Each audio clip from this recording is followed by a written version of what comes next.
It's Thursday, August 6th, the latest video here. We're going to start with the inside. You can see our center pole is put back in, and that's because we got the beam up. We got the beam up yesterday or the day before. I've kind of lost track now. But you can see it runs from the east end all the way across the top, goes over to the west end. There are some pictures on my web page where I document actually how we got it up here. John had a very clever way of inching it up to get it into place. But the first thing he did was he tore apart some of the wall and built some infrastructure for the beam to sit on.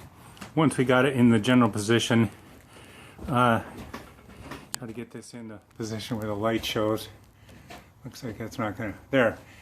John jacked it up until it just started inching up on the ceiling, and then he placed some shims underneath it there. You can see the shims there, so that's nice and tight along there. Going to go along, moves all the way across the top here. Still have to shim between this post and the ceiling. It's very uneven. It's not the beam's fault, it's just dealing with this old building.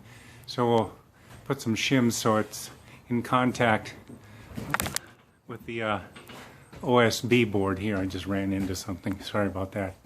There's a little bit of gap there, we'll shim that up. But the beam runs continuously now all the way along to the east end. He has a similar thing here where he jacked it up till it was in contact with the ceiling, and then built a U-bracket underneath to support everything. So most of the inside work is probably finished. I should say a good deal of the inside work right now. Remember, 3 weeks ago or so, it's already all started with this center piece of concrete. So that goes down, nice footing, replace those floorboards. This post now supports the beam, and then at some point when we go to the second floor, we can put a similar structure up that will take us all the way to the ceiling. So we'll have one nice solid run from the ground through this concrete footing, through the post, and then the second post will go up on top, and it'll all have nice continuity there. Now, today, John and I spent a good part of the morning digging a trench here on the north side. You can see that there. And then John took all this siding off the north side. Not a lot of room to walk over here to give you a real good view. But this is the next area that we'll be working on. And this is one of the sides where the woodchucks and other animals were getting in underneath. They get in between the barn itself and not the ground, but the original blocks that the masons cut. And here's the original foundation. There's even a drain pipe we discovered come out of there. So the way this was constructed was they cut these blocks. You can see it pretty right angle edges that they made, and then they laid long horizontal timber across that. Well, that timber has pretty much rotted out, and as that was rotting out, that created an opening, and that's generally the spot where the woodchucks would crawl. They'd crawl over the rock and underneath that beam and make their homes in there. So John has a couple of different ideas on how we're going to approach this. He may just put some of the rocks, hard to see in this pile, but there are a lot of field rocks there. We can just stick them back in place and mortar them in, but probably that beam is still going to have to come out. That horizontal beam will have to come out. And so John might choose to do rock and mortar and then replace that. Or he might just put concrete in all the way. We're still discussing the final solution to there. But once that foundation is shored up, then we'll cover the rocks themselves. The original rocks there will get covered with treated 2x4 treated plywood material.